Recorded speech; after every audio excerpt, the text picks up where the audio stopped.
Bonjour à toutes et tous. Merci beaucoup d'être là. Vous êtes très nombreuses et nombreux pour ce débat sur un sujet émergent. Donc, on ne savait pas trop si la, la, la salle allait être au rendez-vous avec les autres débats tout aussi passionnants. Donc, on est ravis. Surtout pour une table ronde 100% féminine. Yes. Donc, voilà. Comme quoi... On est sur les sujets d'avenir. C'est pas encore émergent. Bon, normalement, quand ça prendra 100% 100% de l'espace public, ils seront là. Mais bon, en attendant, on trace notre chemin. Bien. Donc, une IA de gauche est-elle possible? Vaste question. Évidemment, qu'on va tenter d'explorer, mais comme tout sujet émergent, on en aura certainement de toute manière pas fait le tour d'ici dans les 1h15, 1h20 de notre échange. Je vous proposerai bien sûr un échange avec la salle quand mes intervenantes auront fait une introduction chacune pour pouvoir échanger sur un sujet qui reste pour beaucoup encore à explorer pour bien le comprendre. Les enjeux, évidemment, sont absolument multiples, extrêmement immenses de ces nouveaux outils, de ces nouveaux types de programmes informatiques, parce qu'il faut quand même appeler les choses par leur nom, nouveaux types de programmes informatiques beaucoup plus puissants, et en plus pour lesquels les grandes firmes de technologie essayent d'humaniser, parce qu'on parle souvent, le fait de parler d'intelligence, le fait aussi souvent de nommer ces programmes, de leur donner un petit nom, et là on va plus loin aussi dans l'IA générative, de permettre de les doter entre mille guillemets d'une personnalité. Il y a toute une tentative comme ça de rendre quelque part un peu très humain, donc très quotidien et à la fois très très magique, une réalité qui est pourtant très très rationnelle et qui s'appuie sur un traitement de très grand nombre de données de manière à adresser des probabilités, à proposer des réponses sur le fait de faire échoir des probabilités du traitement très rapide d'un très très très grand nombre de données. Donc, faut quand même qu'on se dise ça, parce que c'est important aussi d'avoir en tête que c'est pas de la magie, c'est pas des espèces d'humanoïdes qui vont prendre notre place. Non, c'est une nouvelle forme de programme informatique qu'on peut très certainement utiliser et concevoir de manière éthique et de manière de gauche et de manière écologiste. Les enjeux de régulation et de souveraineté, collecte de données, propriété intellectuelle, l'utilisation évidemment éthique ou pas de ces outils. On pense aux libertés publiques, on pense aussi aux utilisations dans le domaine de la défense et de la guerre. Les enjeux énergétiques, on y reviendra. Les enjeux sur le travail, on y reviendra aussi. Les enjeux, bien sûr, sur les possibilités de manipulation et une forme d'industrialisation des tentatives de manipulation et d'ingérence. Les enjeux sur l'information et les risques que ça fait courir sur la démocratie. Les enjeux de santé publique aussi. Quand je parlais des formes très humanisées, on voit que aujourd'hui les IA génératives aux États-Unis, la première forme d'utilisation, c'est la conversation, comme si on avait un nouveau copain. Donc, bien sûr, ces enjeux sont extrêmement vastes. Ils vont bouleverser dans les années à venir nos quotidiens. Ils le font déjà. Donc, comment anticiper tout cela parce que c'est pas encore non plus le déferlement. Le déferlement on n'a pas encore produit tous ses effets. Donc, nous avons 3 invités d'immense qualité pour nous aider à débroussailler tout ça, avec évidemment vos interventions également. Donc, Laurence Allard, tu es maîtresse de conférences en sciences de la communication à l'Université de Lille et chercheuse à l'IRCAV, spécialisée sur les usages sociaux du numérique et en particulier du smartphone. Tu as participé à un ouvrage qui s'appelle « Décoloniser l'écologie du numérique », coécrit, je crois, avec un co-auteur, en 2024, et donc qui notamment s'interrogeait sur une empreinte écologique du numérique. Donc une IA de gauche est-elle possible, mais une IA de gauche et écolo est-elle possible?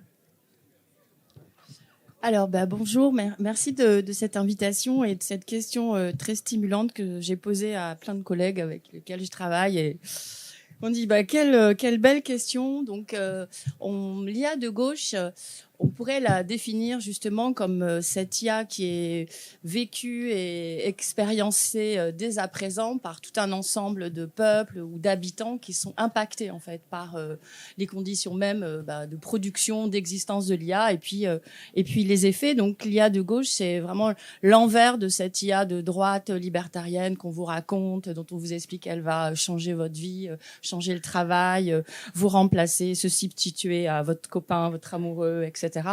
Donc cette IA qui vous est racontée comme une boîte noire, et en fait il y a tout un ensemble aujourd'hui d'habitants, de peuples qui vraiment expérimentent ce que fait l'IA dans leur vie, dans leur quartier, et ce sont tous ceux qui sont par exemple victimes de l'extractivisme minier, puisqu'il faut énormément de ressources matérielles pour fabriquer tous les terminaux, énormément de ressources énergétiques pour les faire fonctionner, pour faire fonctionner les data centers et les centres de calcul. Donc il y a toute une empreinte matérielle qui pose des questions de justice environnementale.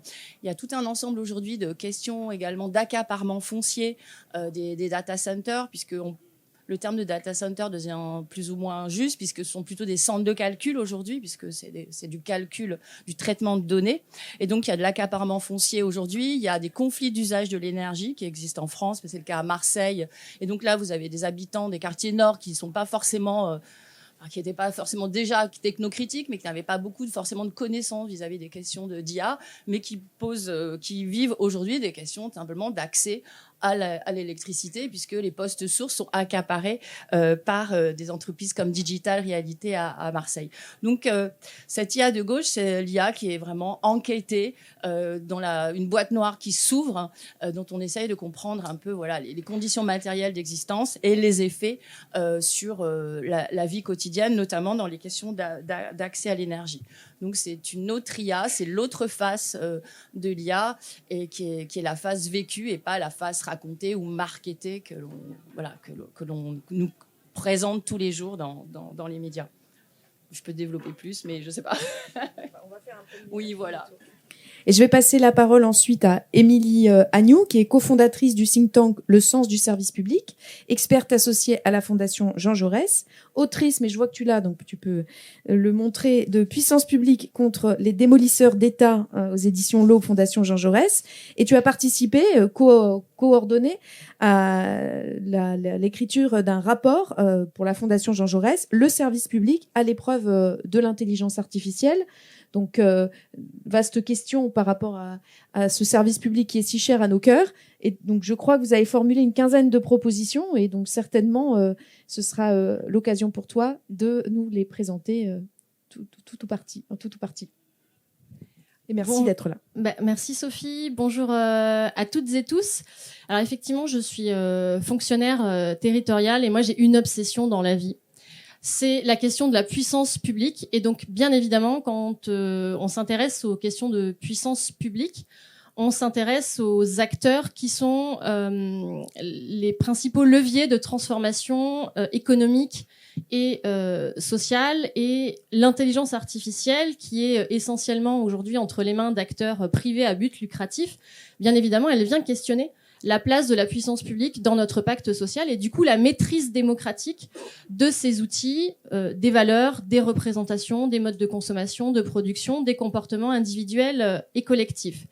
Et la question qui nous est posée, une intelligence artificielle de gauche est-elle possible ? Elle pose la question de la neutralité de la technologie. Alors c'est intéressant parce que sur les réseaux sociaux, quand vous avez annoncé cette table ronde, il y a des gens qui sont venus dire mais non, mais une IA, elle ne doit être ni de gauche ni de droite. Alors nous, forcément, à gauche, ça nous interpelle ce genre de réponse, parce que il y a deux possibilités quand vous dites ça. C'est soit que vous êtes naïf et donc que vous n'avez pas vraiment compris les enjeux qu'il y avait derrière le sujet, soit que vous êtes de droite. Donc, mais l'un ou l'autre, c'est quand même extrêmement problématique, parce qu'aujourd'hui, il y a besoin de politiser la question de la technologie, du numérique et de l'intelligence artificielle. Et a fortiori, quand on parle de l'intelligence artificielle générative qui génère beaucoup de fantasmes, On a d'ailleurs un ministre de la fonction publique, Guillaume Kasbarian, qui pensait qu'on pouvait supprimer des fonctionnaires et les remplacer par des intelligences artificielles. Donc, c'est dire les choix politiques de société qu'il y a derrière l'utilisation de ces technologies. Donc, c'est important que la gauche s'en empare. Et je suis plutôt enthousiaste à l'idée de voir qu'aujourd'hui, il y a du monde qui est intéressé par ces questions. Mais quand on parle de l'intelligence artificielle appropriée par le politique, il faut éviter 2 écueils. Alors, il faut éviter l'écueil de l'optimisme béat, du technosolutionnisme en pensant que l'intelligence artificielle va résoudre tous nos problèmes économiques et sociaux. Généralement, à gauche, on est plutôt préservé de cet écueil-là. Mais il y a un autre écueil qui serait l'écueil de la défiance, du déni, de la frilosité par rapport à l'utilisation de ces technologies alors qu'elles ont envahi nos vies personnelles et nos smartphones, notamment via l'intelligence artificielle générative. Et on n'a pas du tout le même rapport à titre privé aux outils d'intelligence artificielle où librement on consent, y compris aujourd'hui, à donner des données biométriques sur notre téléphone portable, et par rapport à la puissance publique où se pose la question de la confiance et d'une certaine forme de réticence aussi citoyenne à donner parfois un certain nombre de données ou à aller vers des dispositifs de type reconnaissance faciale. Et donc ça pose véritablement la question du rapport aussi, de la relation de service public, et donc aussi ça nous rappelle un peu les écueils qu'on a connus avec la dématérialisation. C'est-à-dire que d'un côté, ça améliore l'efficacité, l'accessibilité pour un certain nombre de personnes, mais de l'autre, ça éloigne, ça déshumanise, ça désincarne l'État, la puissance publique, et ça désagrège aussi une partie du lien social. Avec le risque, bien évidemment, d'une société véritablement de type kafkaïenne. Une société kafkaïenne, c'est pas une société complexe, c'est une société dans laquelle les codes, le code, les normes, les institutions ne sont plus traduisibles, ne sont plus accessibles. Et donc c'est là où véritablement, pour le coup, la comparaison avec Kafka, qu'on fait souvent pour dénoncer la complexité administrative, elle se pose complètement. Parce que là, la question qui se pose fondamentalement, c'est qui détermine le monde d'aujourd'hui et de demain.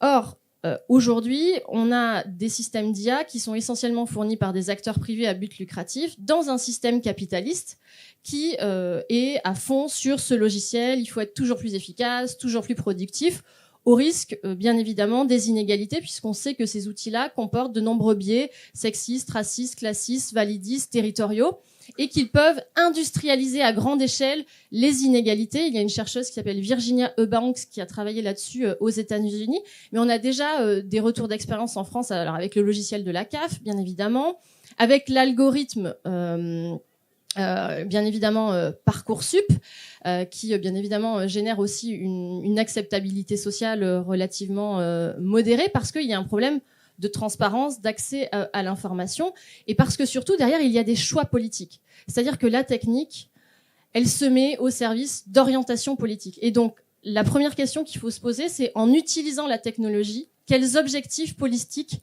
on veut poursuivre. Dans le rapport qu'on a fait avec la Fondation Jean Jaurès, on a exploré de manière transversale la problématique, mais on a essayé de l'appliquer à la santé et à l'éducation. La question, elle est pas uniquement de savoir si on utilise l'intelligence artificielle. On va y venir, on va l'utiliser. La question, c'est pourquoi faire ? Est-ce qu'on utilise l'intelligence artificielle à l'école pour apprendre aux enfants à s'en servir et à être toujours plus performants ? Ou est-ce qu'on apprend aux enfants à s'en passer ? Ou alors à exercer leur esprit critique, à hiérarchiser l'information, à développer tout un tas de compétences et à savoir reprendre du pouvoir par rapport à la machine. Et ça, bien évidemment, ça dessine des projets politiques extrêmement différents. Et d'ailleurs, moi, j'ai demandé à ChatGPT, une intelligence artificielle de gauche est-elle possible ? Eh bien, ChatGPT, il dit que oui, c'est possible. Mais que, en fait, ce sont des choix politiques et que ça va pas être si simple parce qu'on est sur des rapports de force qui aujourd'hui sont extrêmement déséquilibrés. Pourquoi ? Parce qu'on a affaibli la puissance publique, l'ensemble des leviers de la puissance publique que sont la norme, les dépenses, les impôts, les agents et les services publics. Et en même temps, l'intelligence artificielle, elle donne un nouvel outil à la puissance publique qui est la donnée. Et donc, il faut savoir ce qu'on fait de la donnée publique. Est-ce qu'on accepte de la donner à ces acteurs privés pour qu'ils la commercialisent ? Ou est-ce qu'il faut qu'on préserve cette donnée publique ? C'est une obligation légale. Mais aujourd'hui, il y a des trous dans la raquette. Et donc, c'est pour ça qu'on fait un certain nombre de préconisations pour garder la souveraineté sur la donnée publique et produire de la donnée de qualité, et savoir aussi comment on gouverne nos sociétés, comment l'État, les collectivités locales, les hôpitaux, ils utilisent cette donnée. Parce qu'on peut l'utiliser dans tout un tas d'objectifs. On peut l'utiliser pour renforcer l'accès aux services publics, mais encore faut-il savoir comment on a paramétré l'algorithme, sur la base de quels critères. Ces critères sont des traductions, bien évidemment, d'orientation politique. Et on le voit, par exemple, Emmanuel Macron nous a dit c'est super, grâce à la technologie, on va pouvoir faire la solidarité à la source. Alors, la solidarité à la source, ça consiste à ouvrir les droits aux bénéficiaires de manière automatique pour qu'il n'ait pas de démarche à faire. Bon, si on achoppe sur ce dispositif-là, c'est qu'on se rend compte que si on le met en œuvre, finalement, ça va coûter cher aux finances publiques parce qu'aujourd'hui, on organise le non-accès à un certain nombre de droits. Et donc, vous voyez bien qu'avec la technique, on peut faire plein de choses, mais il faut que derrière, il y ait de la volonté politique et qu'on sache pourquoi on veut mobiliser et surtout qu'on soit en capacité de gérer les impacts. Donc, c'est nécessaire de pouvoir encadrer ce développement de l'IA et de développer, moi j'aime beaucoup le concept de maîtrise publique, qu'on fasse soi-même en tant qu'acteur public ou que ce soit des acteurs privés qui fassent. Il faut qu'on s'assure qu'on garde la maîtrise publique à travers les outils de la puissance publique. Alors ça passe, nous on propose qu'il y ait une obligation de formaliser des doctrines, des stratégies politiques avant de mobiliser l'intelligence artificielle dans les services publics, dans les administrations. Ça suppose une gouvernance démocratique, des études d'impact préalables sur les impacts sociaux, environnementaux, démocratiques, d'accès aux droits avant de déployer l'intelligence artificielle, de faire des audits citoyens, d'avoir une gouvernance démocratique. Vous avez des collectivités locales qui aujourd'hui ont mis en place des conventions citoyennes pour pouvoir réfléchir à un déploiement éthique de l'intelligence artificielle. Ça suppose de questionner la redistribution des gains de productivité aussi qu'on va faire avec l'intelligence artificielle, qu'on mise sur des outils d'intelligence artificielle frugaux. Et donc qu'on soit aussi préoccupé par la dette écologique et pas uniquement par la dette budgétaire, parce qu'aujourd'hui, bien évidemment, quand on cherche à faire des économies budgétaires, on va vous présenter l'intelligence artificielle comme la solution miracle. Mais ça suppose aussi de repenser le positionnement de l'acteur public dans la société. C'est-à-dire qu'il faut que l'intervention publique, l'humain, il soit plus désirable que la machine. Et donc, ça suppose de remettre de l'interaction humaine. Ça suppose, moi, j'aime beaucoup travailler sur le concept de l'empathie institutionnelle, c'est-à-dire la capacité à se mettre à la place de l'usager, parce que si on considère que nos services publics et que nos agents publics doivent se comporter comme des robots, finalement, on peut se dire que l'intelligence artificielle pourra faire le travail des agents publics ou des services publics. Mais si on se dit que la substantifique moelle du service public, c'est la relation humaine, l'intelligence humaine, émotionnelle, la gestion de la complexité, parce que l'intelligence artificielle, c'est des modèles probabilistes, statistiques. Donc, ils savent s'adapter à des situations standards, mais absolument pas à des situations très particulières. Or, aujourd'hui, on est dans ce que Pierre Rosanvallon appelle l'individualisme de singularité, où on veut avoir un service qui est adapté à nos besoins et où on a des vies qui sont de plus en plus compliquées. Et donc, on a besoin d'avoir cette médiation humaine. Moi, je pense qu'il faut aussi instaurer un droit à l'explication, un droit au choix aussi dans les modes d'interaction avec la puissance publique, c'est-à-dire permettre à chacun d'y avoir accès soit par le numérique, soit par le téléphone, soit par la présence humaine. Et ça, c'est des choix politiques qu'on peut inscrire dans des programmes sans forcément toujours passer d'ailleurs par la norme, qu'on peut choisir de mettre en œuvre dans le cadre des municipales qui auront lieu l'année prochaine. Je pense qu'il faut aussi apprendre à se passer du numérique. Moi, je suis assez pour avoir des espaces, des lieux 100% humains, zéro numérique. Il y a quelqu'un qui me disait hier, moi je préfère avoir des espaces sans numérique que des espaces sans enfants. Je crois qu'à gauche aussi, il faut qu'on puisse assumer ce type de choix politique assez fort. Et puis, moi, j'aime aussi beaucoup un concept qui s'appelle le concept des parcours attentionnés, c'est-à-dire comment on arrive à construire l'action publique en arrivant à se mettre à la place de l'autre pour justement véritablement mobiliser cette compétence humaine que la machine ne saura pas mettre en œuvre. Et puis aussi interdire certains usages de l'intelligence artificielle, notamment dans tout ce qui touche à l'accès et aux décisions individuelles l'accès aux droits, l'accès à la priorisation pour les places en crèche, pour l'accès au logement social.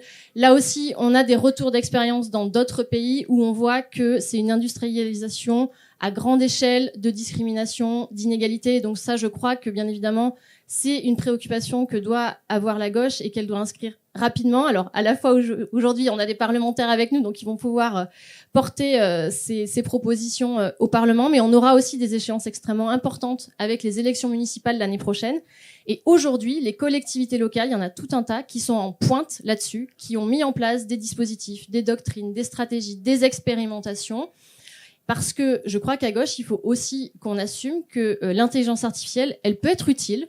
Par exemple, pour la transformation écologique, quand on peut lutter contre le gaspillage alimentaire, contre la déperdition d'eau dans les réseaux d'eau, et ben ça peut être des utilisations qui sont bien évidemment profitables, mais à condition d'y mettre des garde-fous, et notamment ce garde-fou qu'il y ait toujours la supervision humaine et la relation humaine qui soit au cœur de l'interaction de services publics.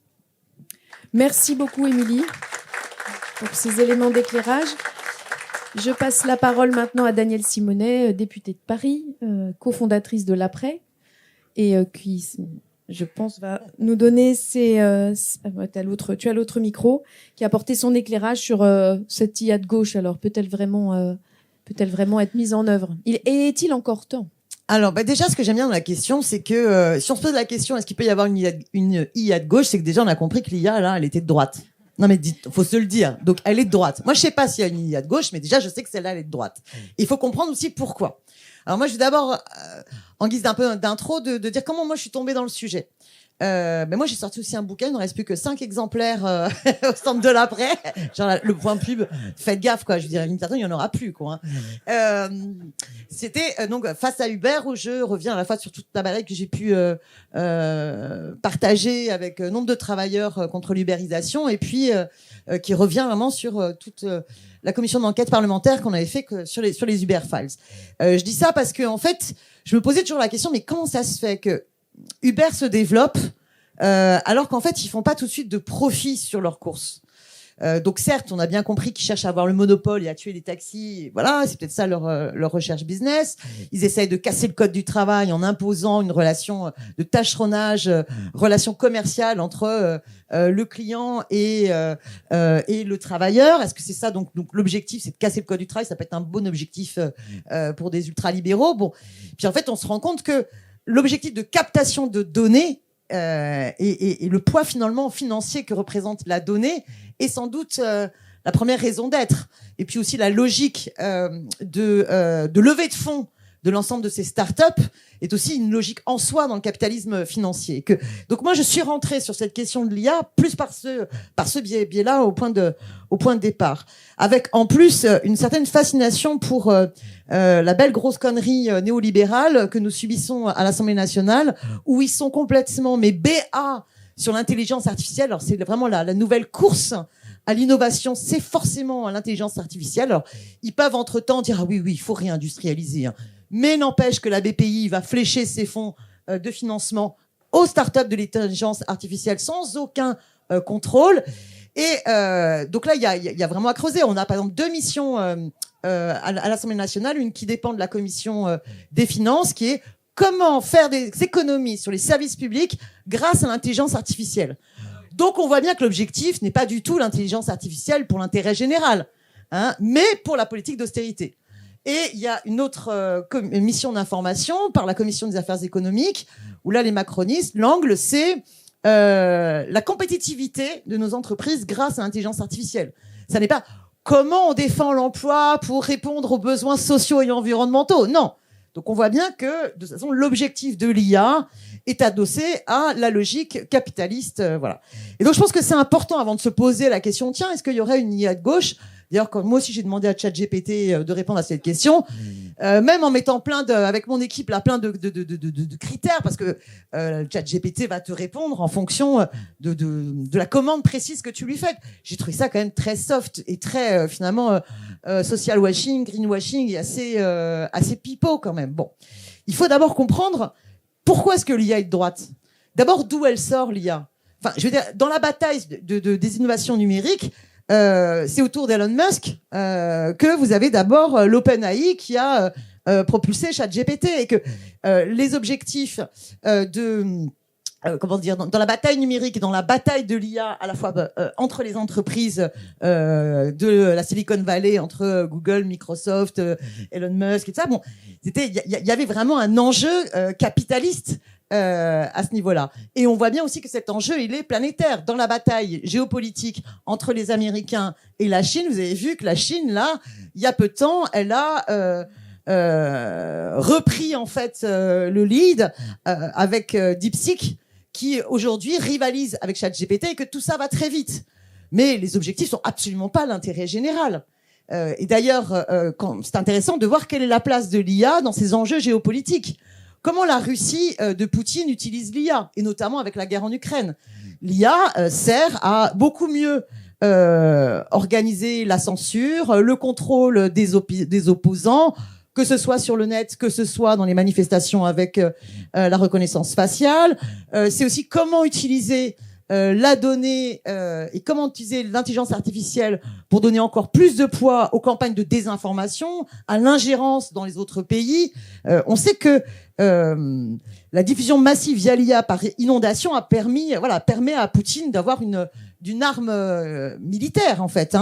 On sait aussi qu'en Chine, l'IA a une fonction extrêmement importante dans la logique totalitaire de surveillance à large échelle, et y compris le système de crédit social qui est extrêmement glaçant. Donc on sait bien que on est face à une course à l'innovation qui est aussi importante que celle sur la conquête spatiale à travers l'IA, et que il y a bien d'ailleurs des enjeux colossaux. Revenons sur la question du travail, parce qu'on se dit ok, d'accord, enfin si l'IA nous permet néanmoins de nous passer de certaines tâches répétitives, la promesse de l'IA qu'on nous fait, c'est que finalement on va s'émanciper d'un certain nombre de tâches, et peut-être que l'emploi va devenir un peu plus intellectuel, parce qu'on va l'encadrer. Bon, et là je vous invite vraiment à lire les travaux de Kazili, qui montrent qu'en fait là aussi c'est du foutage de gueule complet, parce que l'IA, comme l'a reprécisé Sophie, c'est énormément de données qui sont collectées, et un système informatique qui va traiter ces données et qui va chercher les corrélations. Et si vous n'alimentez pas et vous ne donnez pas à manger au logiciel, si vous leur donnez pas de données, le logiciel, c'est pas une baguette magique mathématique abstraite. C'est très matériel, c'est très concret. Et Kazili montre bien, mais c'est des travailleurs du clic dans un nouveau colonialisme dans la répartition de la surexploitation du travail, qui fait que soit c'est des compléments de revenus pour des tâcherons dans les pays du Nord, soit c'est de la surexploitation totalement sous-payée pour des travailleurs du clic dans plein de pays sous-développés ou en voie de développement, où ils se font super exploiter, avec quelque chose qui est balèze. C'est pas simplement qu'ils ne sont plus considérés comme des travailleurs salariés comme le faisait l'ubérisation, c'est qu'ils sont même plus considérés comme des travailleurs, mais comme des usagers qui peuvent remercier la plateforme qui leur propose une tâche qui va leur permettre d'avoir une rétribution. Donc vous voyez le glissement extrêmement glaçant. Donc on voit bien que dans le rapport au travail, pour l'instant, l'IA est une arme de plus dans le rapport capital-travail. Mais certains peuvent se dire, et c'est un peu la réponse de ChatGPT, c'est que finalement il peut y avoir une IA de gauche, parce que c'est comme un couteau, ça dépend comment vous l'usez. Et donc finalement, c'est vrai, on se dit un couteau, c'est de droite ou c'est de gauche un couteau, hein? Si je coupe mes légumes, est-ce que c'est de gauche ou c'est de droite? Bon, mais si je tue ma voisine, c'est pas terrible. Bon, donc on se dit, il peut y avoir des bons... Je l'aime bien en plus, Sophie. Et depuis longtemps. Donc bon, est-ce que finalement, l'IA, c'est un objet technologique neutre et qu'il faudrait juste avoir des bons usages de l'outil? Eh bien non, parce que tel qu'a été... Alors là, je suis persuadée que dans la salle, il y aura des gens plus compétents que moi pour expliciter ça, mais y compris dans dans l'idéologie que les ingénieurs informaticiens et les puissances financières qui ont conçu l'IA, ils l'ont conçu de manière de droite. C'est-à-dire que l'idée qu'il puisse y avoir, par le traitement, simplement des statistiques, des corrélations, en utilisant maximum de données, on pourrait avoir une intelligence générative, générale, qui pourrait dépasser et finalement suppléer complètement l'être humain, mais c'est pas neutre idéologiquement. C'est une remise en cause de la recherche scientifique. On revient, y compris sur la recherche, sur les révolutions coperniciennes. C'est pas neutre de croire qu'on peut se passer de la question du libre arbitre, de la pluralité des pas simplement des opinions, mais des regards et des recherches, et qu'il peut y avoir juste une automaticité statistique, probabiliste. Pour arriver à la connaissance. Ce qui ne veut pas dire qu'il n'y a pas d'usage positif de l'IA. Quand vous avez les radiologues qui, grâce à l'IA, peuvent tout de suite avoir une capacité d'analyse de tout un tas de données, tout en gardant la maîtrise de leur libre arbitre pour savoir quel est le bon remède ou comment est-ce qu'on analyse ces résultats donnés en accéléré. Bien sûr que ça a une pertinence. Je ne dis pas qu'il faut rejeter tout cela. Mais je dis, mais soyons lucides. La façon dont a été conçue l'IA est une arme idéologique. Et aujourd'hui, on fait croire qu'on ne peut pas se passer de l'IA, mais c'est comme il y a 30 ans sur le développement, le déploiement de l'hyperconsumérisme, on peut s'en passer parce que ça a une fonction idéologique. Je sens déjà que j'ai été un peu longue, mais je pense donc qu'il y a toute une réflexion à avoir et qui nécessite de remettre à plat tous nos principes. Que ce soit nos principes concernant le protectionnisme. On ne doit pas accepter d'utiliser des outils qui, à un moment donné, sont adossés à une surexploitation de travailleurs, où que ce soit sur la planète.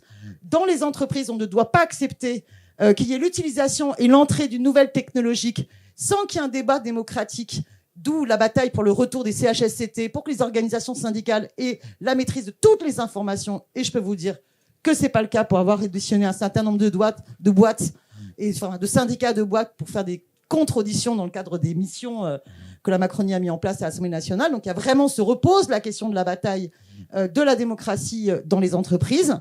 Se pose la question évidemment de la préservation de notre droit sur les données, se pose la question de la formation, comme tu l'as dit, mais se pose aussi la question d'abandonner cette logique de course en avant. Il ne s'agit pas de regagner notre souveraineté en se disant à l'échelle de la France ou à l'échelle de l'Europe, on va faire notre nouvelle IA qui va rivaliser avec l'IA des Chinois ou l'IA des Américains, mais plutôt de repenser des IA plus petites dimensionnées, avec de la sémantique, avec une autre façon de facteurs d'intelligence humaine, mais en fonction d'objectifs qu'on aura identifiés. Partout où l'IA en fait coûte bien plus cher à notre planète qu'elle ne répond à une utilité, eh bien, on peut légiférer pour ne plus la rendre légale, parce que ça n'est pas forcément nécessaire. Donc, j'ai été trop longue, mais vous voyez que ça ouvre un bon nombre de champs et que les réponses ne sont pas forcément simples à avoir de manière binaire, mais cette IA est de droite avant qu'on puisse en inventer une de gauche. Merci Daniel. Je vais repasser la parole à Laurence qui avait été un petit peu brève au départ avant qu'on puisse et qui voulait réagir et avant qu'on puisse commencer l'échange avec la salle. Non, je voulais compléter parce que là, on s'est beaucoup focalisé justement sur ce qu'on appelle l'extractivisme autour des données et tous les enjeux de justice sociale en termes de travailleurs du clic, de discrimination algorithmique et de biais de genre ethno-raciaux dans la notation des données. Kazili a été cité, qui a bien donc mentionné le caractère néocolonial de cet extractivisme des données, mais on oublie justement la dimension totalement matérielle, c'est-à-dire l'extractivisme minier. Et c'est là où une IA de gauche, avec cette illusion d'une IA frugale, avec des bons usages, se heurte aux limites planétaires. C'est-à-dire, il y a une question simplement matérielle qui se pose et qui pose des questions, alors tout simplement de raréfication des ressources ou surusage des ressources fossiles qui sont déjà de toute façon non pérennes. Mais il y a aussi des questions de justice environnementale, donc des problématiques de justice socio-écologique qui se posent. Et c'est là qu'on retrouve le caractère colonial en fait du capitalisme de bout en bout. Il n'est pas spécialement nouveau, ce capitalisme numérique. Là, il poursuit justement l'histoire coloniale, notamment d'accaparement des mines, des ressources minières, des ressources matérielles. Et l'IA aggrave en fait l'empreinte environnementale du numérique. On commence à prendre en considération, parce qu'on a une vision un petit peu immatérialisante du numérique. Et donc, il y a pas mal de données qui sortent aujourd'hui qui estiment que on est sur 1% de la consommation énergétique du numérique aujourd'hui. Et avec l'IA, on va être sur 3% de la consommation énergétique qui est liée justement au développement de l'IA. Et donc, en France, On a quelques métriques qui commencent à être développées un peu sous l'impact du Shift Project qui avait créé un petit peu des débats parce qu'ils avaient donc produit un rapport en 2018 parce qu'on avait assez peu de données sur l'empreinte environnementale du numérique. Donc depuis 2018, les autorités de régulation, ARCEP, ADEME et ARCOM aujourd'hui s'intéressent à cette empreinte environnementale. Et donc on a de plus en plus de données, notamment sur la consommation énergétique du numérique.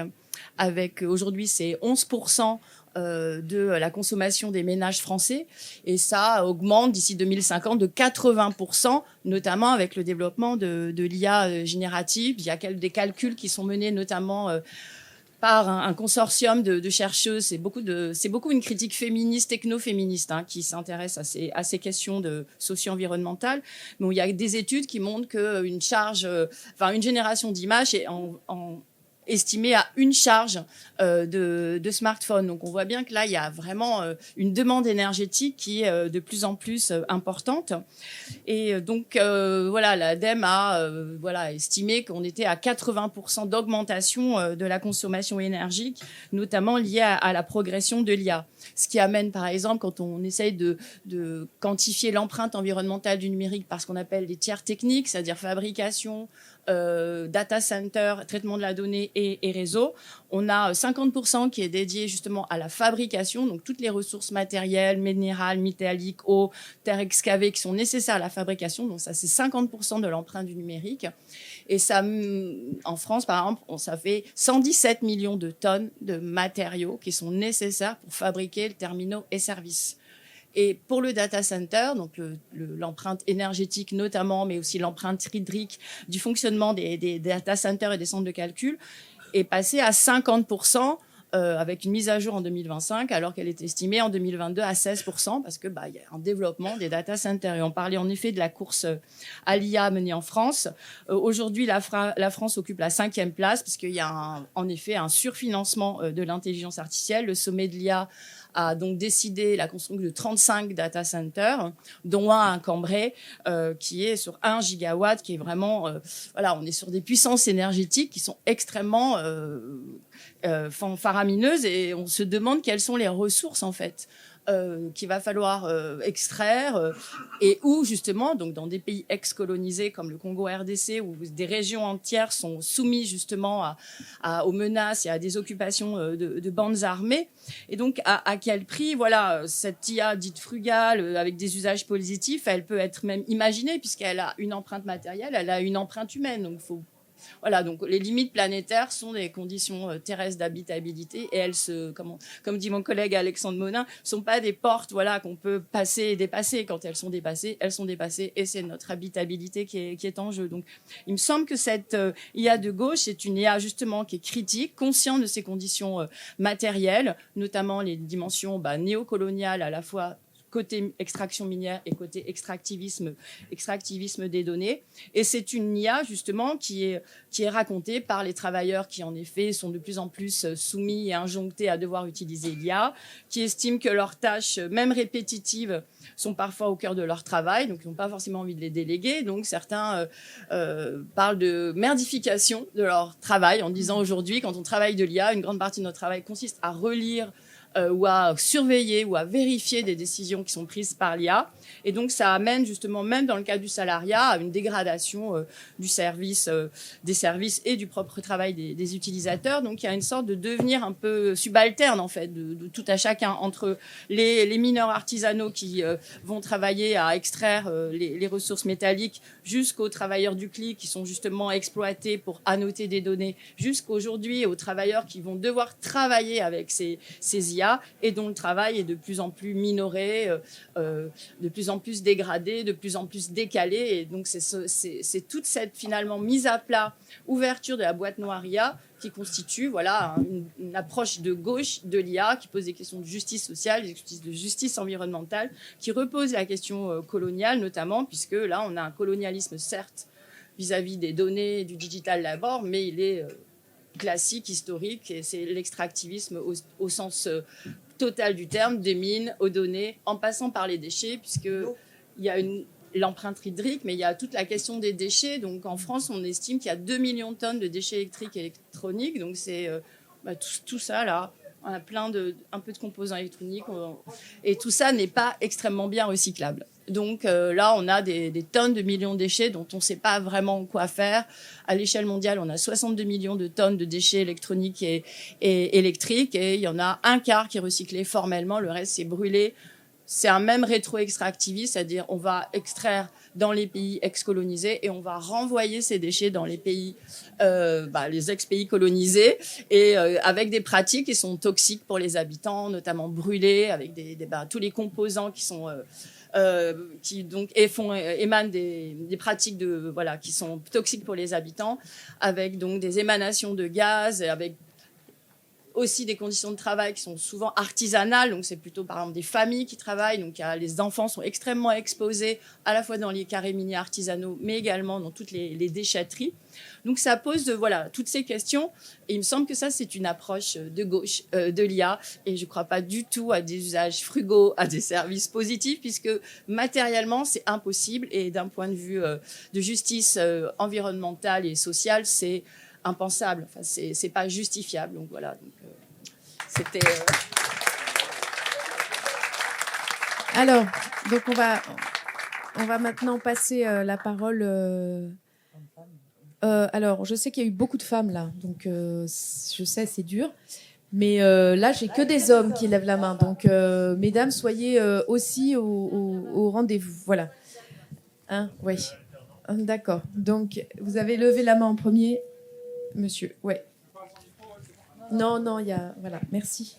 On va faire, comme je vois énormément, petit point d'organisation, comme je vois énormément de mains qui se lèvent, on va faire 3-4 questions, des réponses, enfin voilà, on va faire un peu de manière groupée, si vous le permettez. Bon, merci beaucoup. Moi, je me suis éclaté à vous écouter toutes les quatre, et vraiment, c'était très chouette. Alors, je suis chercheur dans un institut qui s'appelle l'INRIA et qui fabrique des gens qui font des IA, et nous avons trop d'hommes dans cet institut. Donc, merci à vous d'avoir représenté l'autre moitié de la planète.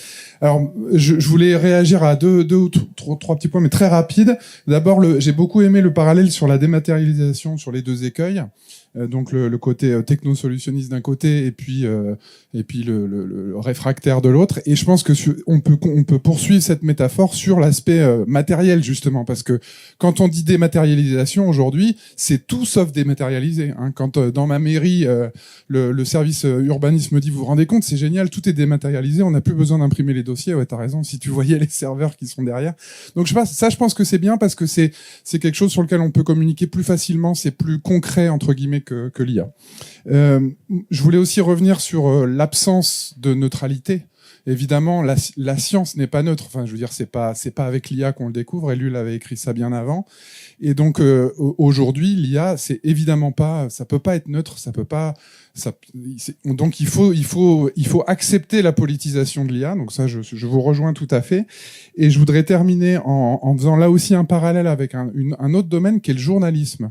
Salomé Saké, c'est quand elle exprime sa volonté de vouloir faire du journalisme le mieux possible, elle dit pas de gauche forcément, mais en tout cas c'est comme ça qu'elle le pense. Elle dit en fait mon travail c'est de rendre les choses les plus factuelles et les plus justes possibles. C'est-à-dire que évidemment qu'elle a choisi certains sujets, évidemment qu'elle a un biais, etc. Mais elle l'accepte et elle est capable d'accepter le débat, etc. Alors que cette IA de droite, elle va cacher un certain nombre de choses et c'est des mécanismes qui sont à mon avis à combattre. Et je termine en prononçant deux mots que vous avez pas prononcés, qui à mon avis font partie du vocabulaire de gauche pour les algorithmes, c'est l'open data et l'open source. Parce qu'en fait, c'est ça aujourd'hui qu'il faut pour des IA. Il faut des IA dont les algorithmes sont publiés, c'est-à-dire qu'on sache exactement ce qu'il y a dedans et que des chercheurs et des chercheuses puissent aller les vérifier, et que les datas soient publiques. Et on revient à la maîtrise publique dont tu parlais tout à l'heure. Si on n'a pas cette maîtrise-là, évidemment, on peut créer tous les biais, tous les machins qui vont bien. Donc, une IA neutre, ça n'existe pas, mais par contre, une IA transparente, ça peut-être que c'est possible. Merci. Alors, relevez les mains. Je cherche. Alors, oui, madame. Oui, bonjour. y a surtout un mot qui n'a pas été prononcé, c'est la régulation, la loi. Enfin, c'est, à mon avis, c'est pas la main invisible du bon sens des créateurs d'intelligence artificielle qui va, voilà, faire en sorte qu'il y ait une IA de gauche. Il faut l'obliger. C'est comme la commission d'enquête qu'il y a eu là sur avec les youtubeurs, enfin vous avez dû voir, où tout d'un coup on se rend compte qu'il y a des choses illégales qui sont dites sur les plateformes et qu'il y a personne qui régule. Bah en fait c'est ça, c'est juste, il faut rappeler la loi, il faut faire respecter la loi et il faut mettre plus de lois sur des secteurs qui sont nouveaux et qu'on pas encore, enfin c'est encore le Far West quoi. Donc je sais pas, on peut imaginer plein de trucs, on peut imaginer comme des licences 4, des licences intelligence artificielle où il y aurait que, je sais pas, les médiathèques, les écoles, certains instituts qui peuvent utiliser cet outil qui est extrêmement énergivore et qui est extrêmement puissant, mais que ça soit pas utilisé pour savoir quelle est la meilleure recette de gâteau au yaourt. Donc voilà, il y a des trucs, faut pas hésiter à je pense, sur plein de sujets avec les grosses boîtes multinationales à rentrer dans le rapport de force, à rentrer dans la puissance publique et à mettre de la règle. Et je sais que c'est compliqué, faut aller en parler à l'Europe et tout, ça prend des plombes. Mais il faut pas imaginer que ça va se faire tout seul parce que les gens ils sont gentils et qu'ils vont être raisonnables. Ça, j'y crois pas du tout. Voilà, et mais peut-être plus de transparence aussi pour remettre aussi effectivement du rapport de force entre voilà, entre les bons et les mauvais Jedi quoi, on va dire. Merci beaucoup. Voilà. Non, mais je sais pas, j'essaye de varier les plaisirs, mais en même temps, ça fait courir Laetitia que je remercie beaucoup, ainsi que tous les organisateurs de cet atelier et de d'ailleurs tout. Donc Merci beaucoup. D'abord, merci pour vos exposés absolument dynamisants. Alors moi, je suis pas un spécialiste de l'IA, mais la question que je voudrais poser se situe un peu dans le prolongement de l'interrogation qui vient d'être formulée. C'est-à-dire que vous avez prononcé plusieurs fois le terme d'éthique. Et donc l'éthique ferait partie d'un dispositif, d'une panoplie, d'une IA de gauche. Non pas que l'éthique soit en soi spontanément de gauche en elle-même, mais peut-être que l'éthique peut éviter qu'une technologie dérive vers l'extrême droite ou la droite extrême, en tout cas.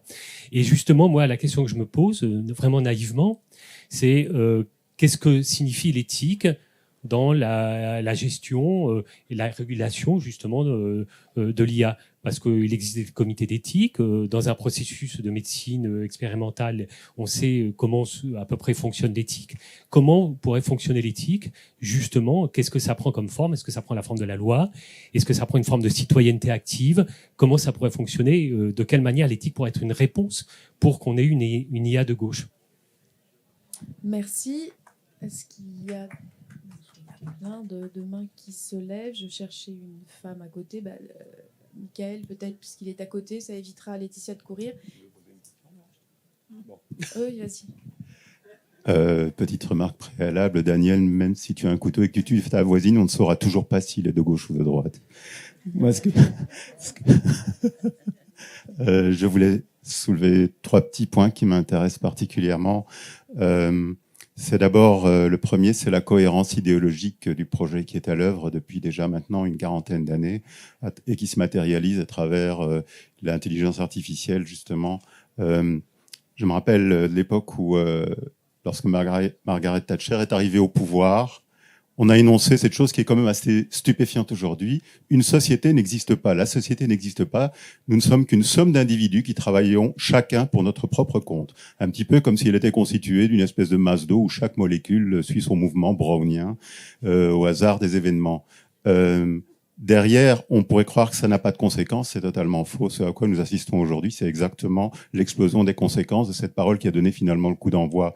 Et je pense qu'il est nécessaire de relever, et c'est pour ça que je parle de cohérence idéologique, même s'il n'a pas forcément voulu d'ailleurs, le fait que une société comme OpenAI, qui a développé ChatGPT, est issue de la Silicon Valley, c'est-à-dire de la même sphère que Elon Musk, Microsoft, etc. Et que l'idéologie qui est le support de toute la pensée technique de ce lieu, c'est l'idéologie libertarienne et qui veut justement porter ça y est, le terme m'échappe,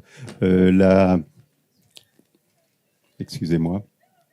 en tout cas la transformation de l'humain vers la machine, le transhumanisme, voilà, je suis désolé, j'ai eu un moment de blanc, et avec cette idée que l'être humain peut finalement fonctionner exactement comme une machine, voire être entièrement transplanté dans une machine. Et en fait, on participe exactement de cette même idée, c'est-à-dire que chaque être humain est un individu isolé qui va suivre sa trajectoire jusqu'au jour où on va transposer sa conscience sur une puce numérique. C'est exactement dans ces délires ce que Elon Musk a pu dire. Moi, je l'ai pas entendu, mais en tout cas, j'ai lu certains de ces délires à ce sujet. Et l'intelligence artificielle est exactement la matérialisation de cette forme de pensée quand même étrange, il faut bien le dire, qui a pour effet de dissoudre totalement le lien social, puisqu'elle vise précisément à isoler chaque individu dans son fonctionnement. Autrement dit, c'est la négation même des humains que nous sommes. C'est un projet mortel, il est absolument insoutenable. Excusez-moi si j'étais un petit peu long. La deuxième chose que je voulais dire à ce sujet, c'est que justement, nous, en tant que force de gauche, nous devons nous emparer de ce sujet idéologique et qu'il y a un énorme travail à faire en matière d'éducation populaire. Alors moi, je prêche pour ma chapelle puisque ma délégation à Malakoff, c'est la culture scientifique. Mais ce que je veux dire, c'est que là, si on pose la question ici dans la salle, qui sait ce qu'il y a dans ces machines? Ce sont des ordinateurs comme les autres qui produisent de l'intelligence artificielle. C'est surtout une manière, c'est la façon dont on architecture les logiciels qui est différente. Mais qui sait véritablement ce qu'il y a dans ces boîtes? Et j'ai une illustration, enfin ça m'est resté tellement je trouvais ça assez frappant, c'est que il y a quelque temps j'avais un voisin de palier qui est toujours d'ailleurs je suppose psychologue et qui a fait sa thèse de doctorat sur les questions que l'on pose à Google. Il a essayé de couvrir un large échantillonnage de toutes les questions que l'on peut poser tout simplement à ce moteur de recherche. Et ce qu'il a constaté, c'est que une énorme part des questions, la majorité, l'immense majorité, sont des questions à caractère existentiel. Au début, on commence à « je cherche ceci comment vais-je trouver la vis qui me permet d'être adapté à l'écrou de chez Bricorama ou truc machin ?» Puis ce sera qu'est-ce que une rose à pétales verts, etc. Puis très vite, ça devient « est-ce que je vais trouver l'amour ? Est-ce que le prochain gouvernement sera celui que je veux ? Comment devenir maître du monde ? Que sais-je encore ? Mais ce que je veux dire là-dedans, c'est qu'il y a un caractère quasiment religieux à cette manière de procéder. C'est ça qu'il faut absolument combattre.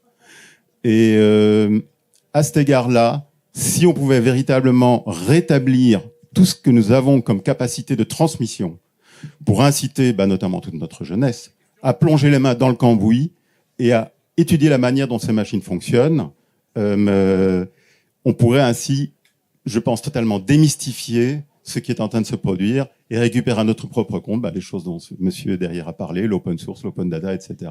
et concevoir nos propres systèmes. Excusez-moi si j'ai été si long. Alors, je vais passer on va reprendre le micro, mesdames. Je ne sais pas qui veut s'exprimer en premier. Voilà, Laurence, je te passe la parole. Merci beaucoup de tous vos retours. Je vais rebondir sur la dernière remarque. Ouais, autour de la vision idéologique qui est sous-jacente justement aux entrepreneurs états-uniens qui mettent en place justement les dernières IA, la dernière séquence de l'intelligence artificielle. Donc en effet, vous avez cité le transhumanisme. Alors aujourd'hui, ça se décline en une version qu'on appelle le long-termisme, mais bon, c'est la même idée, c'est le même schème en fait compétitif et substitutionniste de la technique vis-à-vis de l'humain. Et c'est assez intéressant parce que vous savez, lorsque OpenAI a développé la version 3 de ChatGPT, vous avez tous les acteurs pionniers justement comme Musk, etc., qui avaient fondé cette fondation pour fondation Future of Life, la fondation du futur de la vie, dans lequel justement Sam Altman était également partie prenante en 2015. Et donc, au moment où Sam Altman a créé son entreprise à partir d'OpenAI et donc a développé notamment la version 3 de ChatGPT, tous ces acteurs-là, donc Musk en particulier, ont écrit une lettre pour donc demander une pause du développement des intelligences artificielles, notamment génératives, et ils ont argué donc de ce qu'ils appellent justement des risques à long terme civilisationnels, et notamment ces questions de limites entre l'humain et la machine, etc. Et pas mal de data scientists, notamment féministes engagés dans, comme vous dites, l'explicabilité des IA, cette idée de réappropriation des IA par les citoyens, ont mis en avant la dimension de patch en fait de cette question des risques à long terme. Et elles ont plutôt remis en avant les risques à court terme, qui sont des risques écologiques, qui sont des risques d'exploitation situation des travailleurs, et ils ont également mis en avant les risques de fracture numérique qui va se développer entre ceux qui peuvent avoir accès à ces services ou ceux qui peuvent en comprendre quelque chose. Et donc c'est là où je rebondis sur la question de l'éthique. C'est un peu un patch en fait par rapport à ces questions, parce que en effet ce sont des questions très très amples qui sont posées, des questions qui touchent à la question de l'habitabilité, qui vont de l'habitabilité de la Terre jusqu'à des questions anthropologiques. Et donc cette entrée par l'éthique, elle est peut-être un peu ténue. Enfin, en tout cas, c'est ce que répondaient les data scientists comme Tim Gebru, etc., à cette lettre de pause qui arguait de risques civilisationnels. Elle revenait à des risques beaucoup plus réels qui sont déjà engagés. Mais de fait, il y a un modèle sous-jacent qui est celui du transhumanisme, qui est un projet qui est pas mortifère, parce que l'idée c'est de vaincre la mort par justement la fusion homme-machine. Autrefois c'était les extropiens, donc il y avait la cryogénisation, et maintenant il y a l'idée de fusion homme-machine avec tout ce qui est développement bionique, peau réparable, etc. Mais c'est le même projet finalement. Anthropologiquement, d'utiliser la technique pour finalement faire perdurer l'humanité. Voilà. Donc de fait, il y a tout un projet idéologique, toute une vision des rapports entre hommes et technique, humains et technique, qui est en jeu dans ces développements de l'IA tels qu'ils sont pensés, développés aux États-Unis. Je termine là-dessus. Donc l'OpenAI, comme son nom l'indique, c'est la firme de Sam Altman, mais oui, c'est pas parce que c'est ouvert. Enfin, il y a dans le monde. Bon, ça c'est des questions entre libristes, etc. Mais dans le monde de l'open source, il y a des degrés d'ouverture, il y a des accessibilités à ce qui est donné comme ouvert ou pas. Donc c'est un peu un mot magique qui ne peut pas forcément solutionner tous les problématiques que pose l'IA, qu'on voit qui sont des problématiques extrêmement à la fois soit idéologiques, soit très matérielles. Donc les problèmes sont multiples, et l'ouverture de on ne sait pas quoi est pas forcément la solution. Voilà, donc voilà, c'est tout ce que on pourrait dire plein de choses. Oui, multiples. Questions multiples que celle de l'éthique. Peut-être Daniel axé sur la question de la régulation, qui est extrêmement évidemment importante. On a vu que Donald Trump lundi, dans un nouveau message, remettait en cause l'accord déjà bien honteux passé avec l'Union européenne en raison de la réglementation européenne qui n'est pas encore totalement mise en œuvre. Donc voilà, où en sommes-nous de cette régulation et jusqu'où faudrait-il aller? Oui, alors, tout à l'heure, j'ai parlé des États-Unis, leur modèle d'un côté, la Russie, la Chine de l'autre. Je vais pas parler de l'Afrique. La Chine, évidemment, est dans une stratégie expansionniste sur l'Afrique, comme chacun sait. Et on a occulté la question de l'Union européenne. Or, l'Union européenne, elle a une approche réglementaire, justement, puisqu'après en 2018, la bataille sur la question du RGPD est arrivée, l'IA Act, le Digital Service Act DSA, le Digital Market Act DMA, et l'Union européenne, par exemple, a interdit le recours au système de crédit social à la chinoise ou la surveillance de masse à la chinoise. Bon, enfin, vous avez remarqué que sur la reconnaissance faciale, l'usage de drones, sur la question de nos libertés, enfin, ne soyons pas dupes. Enfin, la régulation à l'échelle européenne, elle n'est pas du tout satisfaisante. Enfin, loin de là, parce que et en même temps, l'Union européenne, dans sa logique à elle d'autojustification qu'elle est dans la régulation, elle va néanmoins se placer dans la stratégie de course à l'innovation sur l'intelligence artificielle, avec des dispositifs. Vous avez le programme 4 de financement de la recherche en intelligence artificielle Horizon Europe, où ils essayent de mettre le paquet. Et finalement, même s'ils sont plus dans une approche de régulation, ils sont quand même dans la même logique libérale. Enfin, je veux dire, ça pas de naïveté. Donc, évidemment, là, Trump est en train de gueuler en disant ah là là, mais si vous opérez quelque part de la censure sur les contenus à l'échelle européenne, vous allez voir ce que vous allez voir. Bon, donc on est toujours sur cette guerre-là. Mais je ne dis pas qu'il faut pas réguler, bien évidemment, mais je pense qu'il faut être plus radical que ça, parce que quand l'Union européenne parle, je vais reprendre tous les termes si je les retrouve. Elle promet une IA frugale, une IA éthique, une IA de confiance. Donc dans le rapport des données. Mais en fait, pourquoi faire? C'est-à-dire que à chaque fois, on prend le problème dans le mauvais sens. Au lieu de se dire, tiens, on a un problème. comment on le satisfait? Est-ce qu'on n'aurait pas besoin d'une innovation technologique pour le faire? En fait, il y a la course à l'innovation technologique. Faut surtout pas qu'on soit en retard dans cette course. Ah puis tiens, on va expliquer aux gens que finalement ça pourrait peut-être servir à quelque chose. Enfin, on prend le problème complètement dans l'autre sens. Vous comprenez ce que je veux dire? Alors, ça peut paraître anti-progrès. Je suis justement dans ceux que tu décrivais qui sont dans le rejet de la recherche absolue. Bon, non, je veux dire, je prends un domaine. Par exemple, sur la question de la culture, il y a une bataille en ce moment de nos camarades artistes. Doubleurs, parce que aujourd'hui, eh bien leur métier se le font voler par l'intelligence artificielle, qui va non seulement piquer leurs droits d'auteur quelque part, ne pas reconnaître leurs droits d'auteur, en collectant finalement tous leurs données de leur voix et faire en sorte que les doublages se fassent par une intelligence artificielle à leur place. Donc là, il y a une réglementation directe pour protéger, pour interdire. Bon, il s'agit pas de dire qu'il y a aucune intelligence artificielle acceptable dans la culture. Vous aviez par exemple au moment de la photographie. Je citerai un boomer en son temps, Baudelaire.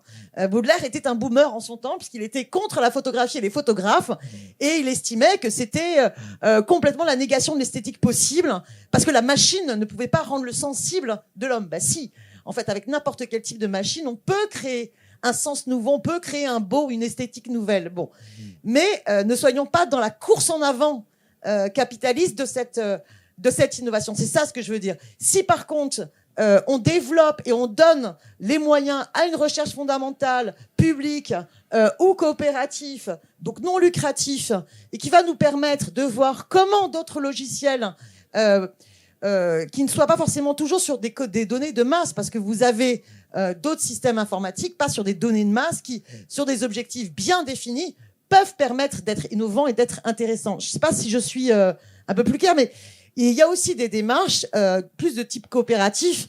Je pense que tout le monde connaît Wikipédia. Bon, bah, sur la logique en fait du libre et du partage, vous avez comme ça Tournesol. Alors, je suis pas une spécialiste de cela, mais qui alors Tournesol. En fait, contre la logique de l'hégémonie de plateforme, en fait, c'est un système de recommandations alternatives collaboratifs possibles. C'est-à-dire qu'en fait, vous savez que tous vos réseaux sociaux vous font croire qu'ils vont vous donner, dans une individualisation, à voir et à partager du contenu qui correspond finalement à vos désirs. Et on se fait tous avoir là-dessus et on croit que il nous a bien compris cet ordinateur et il nous nourrit. Alors qu'en fait, il nous manipule complètement et il essaye en fait de nous... Bon. En fait, il y a Tournesol, si moi j'ai bien compris, ils arrivent à déconnecter dans les services de plateforme les différentes fonctions de recommandation, de modération, voilà, et on peut choisir du coup grâce au système Tournesol, on peut choisir librement et en libre conscience son système de recommandation. Donc il y a des alternatives possibles à la logique même initiale de l'intelligence artificielle telle qu'elle est conçue.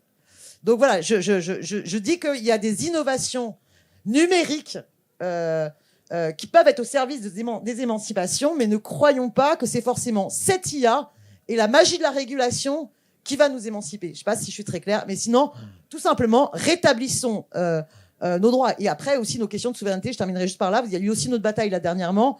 C'est une boîte de cloud qui est en train d'être rachetée par les États-Unis et qui fait que notre souveraineté sur les données est une catastrophe. Mais aujourd'hui, on a pris tellement de temps de retard que notre souveraineté sur ces questions de données, y compris en défense, c'est une situation catastrophique. Mais on ne va pas se remettre à chercher la même IA que les Américains pour les doubler. Voilà. Merci.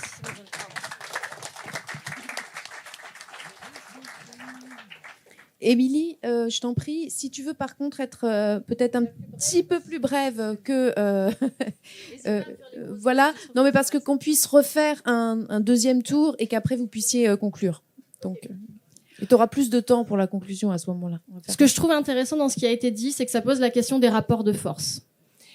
Et que pour ça, il y a deux piliers, effectivement. Il y a la loi, la norme que vous avez évoquée, madame, et la question de l'éthique, qui vient se loger dans tout ce que la norme ne pourra pas normer, parce que la norme, elle ne pourra pas aller dans le détail des usages de l'intelligence artificielle. Et donc, ça pose la question du renforcement des outils de la puissance publique, mais aussi du renforcement du pouvoir citoyen. C'est aussi des éléments qui ont été évoqués. Aujourd'hui, il y a la ministre qui a mis en place le dispositif des cafés de l'IA avec la volonté justement de cette éducation populaire que 2 millions de Français soient formés à l'intelligence artificielle. Mais il y a d'autres leviers pour démocratiser la maîtrise technique, philosophique, politique, intellectuelle de l'intelligence artificielle pour favoriser cette appropriation citoyenne. Il y a aussi des dispositifs de type réserve citoyenne, c'est-à-dire qu'on mobilise aussi des citoyens pour concevoir le numérique avec eux, pour concevoir des outils avec eux et pour réussir justement à éviter les faux besoins, parce que c'est un peu ce qu'on évoquait, hein. C'est-à-dire qu'aujourd'hui, vous avez des acteurs privés qui viennent voir les acteurs publics en disant « Nous, on a la solution magique pour résoudre tous vos problèmes organisationnels, managériaux, budgétaires, environnementaux. » Et justement, la question, c'est comment on arrive à peser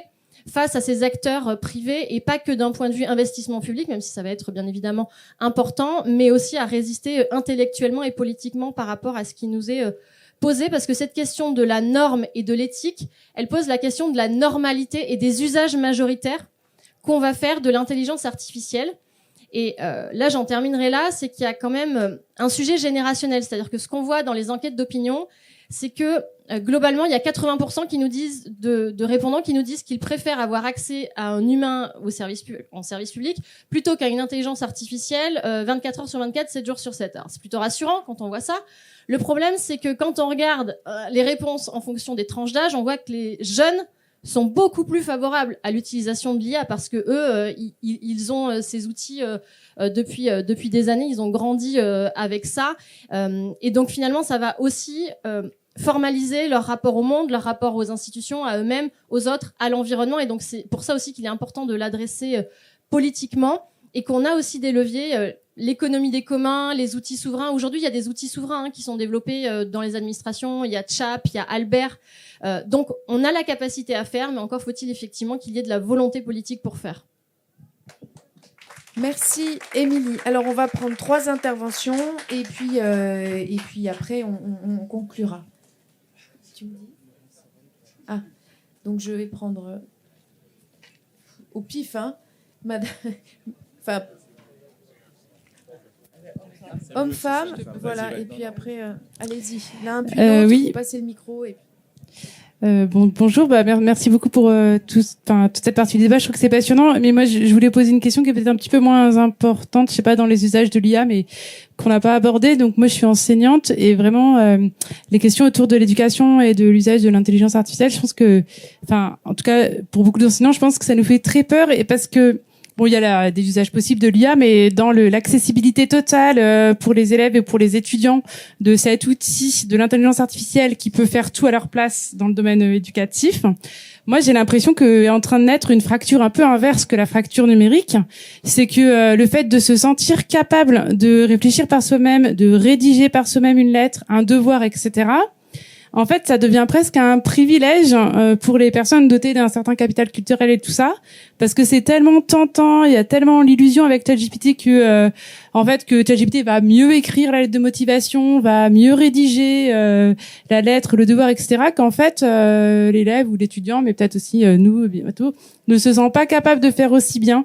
Et en fait, je trouve que c'est un usage. Moi, je trouve ça désolant parce que je me dis qu'en fait, ça crée une fracture dans le rapport à l'écrit inverse de la fracture numérique. C'est le fait de se sentir capable, en fait, que de faire soi-même et que et je trouve que c'est quelque chose que aussi qui se joue dans l'intelligence artificielle.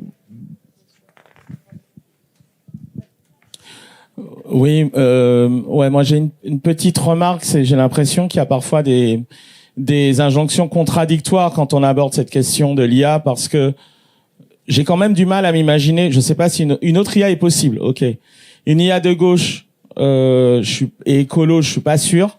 J'imagine pas une IA qui n'a pas recours à des travailleurs du clic, qui soit écolo parce que ça consomme plus au final, et qui ne recourt pas à des rapports qui n'aggrave pas les rapports de domination nord-sud.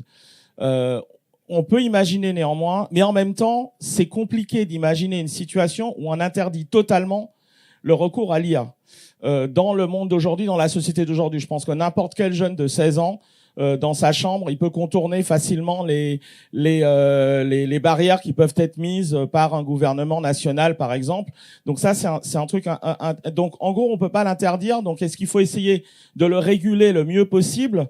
Donc si on peut pas, voilà. Donc la question de la régulation, imaginons, je sais pas, que demain il y a une dissolution de l'Assemblée, ça peut arriver, et que il y a le NFP qui gagne, ça peut arriver aussi. Je crois qu'on le souhaite tous ici, et que on se dit, on fait quoi du coup par rapport aux IA? Qu'est-ce que fait ce gouvernement? Est-ce qu'il propose justement un protectionnisme radical? On dit, maintenant on n'utilise plus d'IA. Je pense que ça peut être assez compliqué et c'est pas forcément souhaitable dans l'absolu. Mais juste la question de régulation, ok. Mais juste si on n'a pas notre propre, si on développe pas notre propre IA, ça veut dire qu'il faut avoir recours aux IA des autres. Et les IA des autres sont contrôlés par qui?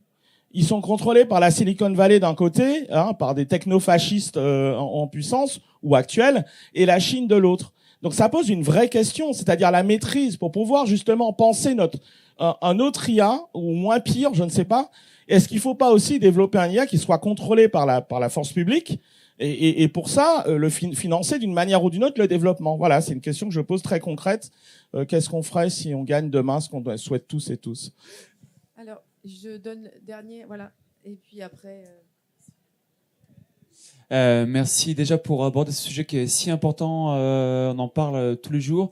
Il y a un aspect qu'on n'a pas forcément échangé sur la conséquence sur les emplois. L'IA, je pense, ça touche des professions qui n'étaient pas forcément touchées par la révolution industrielle, par la robotique. Moi, je vois dans mon entourage professionnel, ça va impacter dans les métiers du conseil, les juristes, la RH, la compta, les développeurs, les traducteurs, les gens qui font du doublage, les dessinateurs, donc énormément d'emplois. Donc on se demande aussi, de gauche, on essaie d'anticiper, on tend vers un futur désirable. Je suis à génération, donc c'est normal, je dis ces mots-là. Mais se dire, effectivement, d'anticiper quelle est la transition, la formation, qu'est-ce qu'on va en faire de ces personnes-là, parce qu'elles vont perdre leur emploi. Parce que moi, je ne pense pas personnellement qu'il y aurait une création serait supérieure à la destruction. Il y a des prompteurs, effectivement, il y aura des métiers qui vont arriver, mais ça ne compensera pas tout ce manque, ces pertes d'emploi. Donc, qu'est-ce qu'on fera de ces personnes-là? Merci de poser la question du travail. Comme tu as été très bref, et je te remercie, je rajoute une question et après, je laisserai la parole. Pour conclure, à mes camarades, sachant que je voulais aussi quand même excuser, parce qu'on devait avoir à cette table ronde quelqu'un de la société des auteurs, puisqu'il y a quand même la question, on parle du travail, de la propriété intellectuelle, donc on a moins abordé que si elle avait été là. Elle a eu un problème personnel et je tiens à l'excuser parce que sa présence aurait été aussi intéressante. Malheureusement, ça n'a pu aller au bout. Bonjour, merci. Déjà, je suis plutôt agréablement surpris de vos prises de parole, puisque je vois que c'est un peu plus réfléchi que j'aurais cru. On a passé le test, mesdames. Non, mais c'est vrai. Ah non, c'est pas une histoire de genre, c'est peut-être plus des a priori que oui, une députée va lire ses notes et pas vraiment avoir tout compris. Mais apparemment, vous avez plus compris que j'aurais cru. Voilà. Non, c'est vrai. Un ou une députée. Ouais. La question et on verra. Non, bon. Disons que j'ai du mal à comprendre vraiment. Je suis un peu confus sur ce que vous voulez dire vraiment. Pourquoi faire une séance sur une IA de gauche?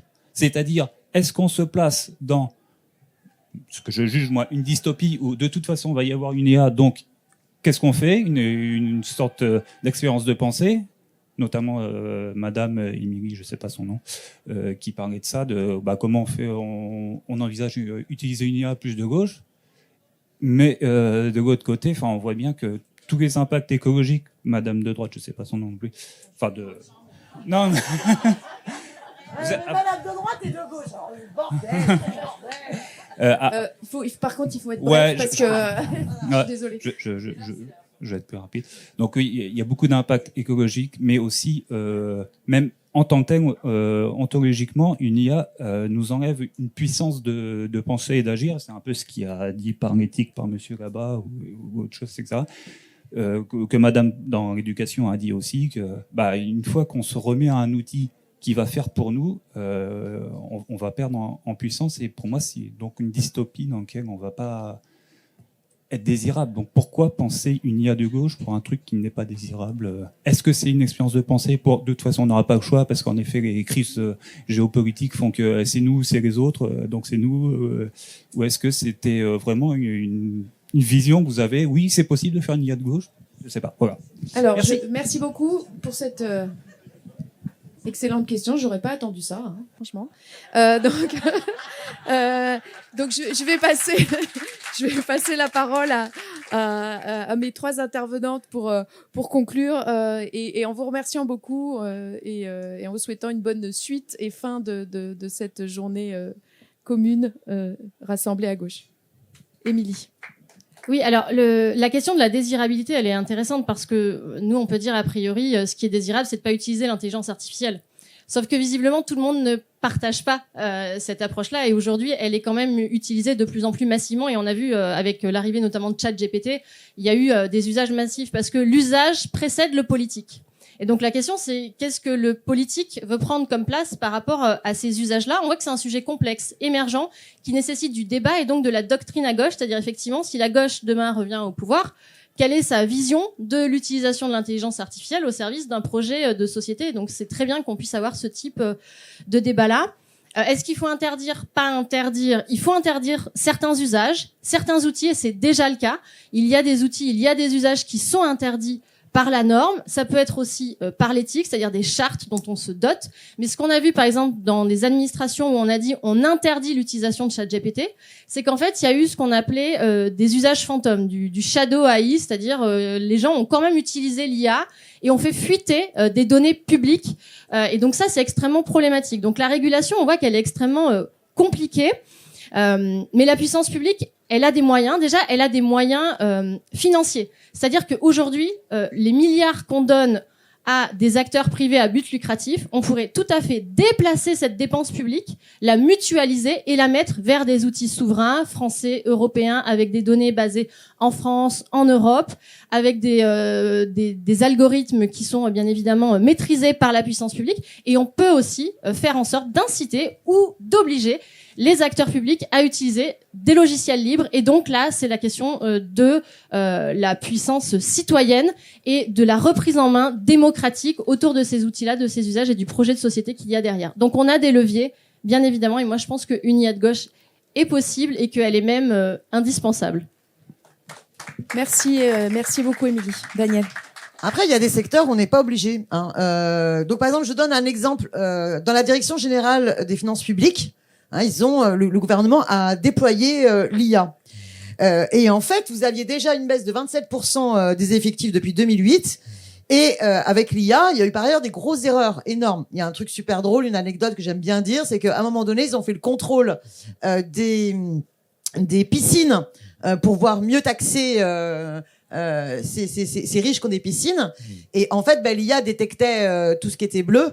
Et donc, il y a eu plein de places PMR qui sont pris des relevés fiscaux. Bon, ça c'est pas possible, en fait. Une place PMR ne peut pas payer comme une piscine. Bon, ça c'est drôle. Mais néanmoins, il y a eu 50. Ce que disent les syndicats solidaires et CGT, c'est que 52% des contrôles d'entreprises ont été imposés par l'IA.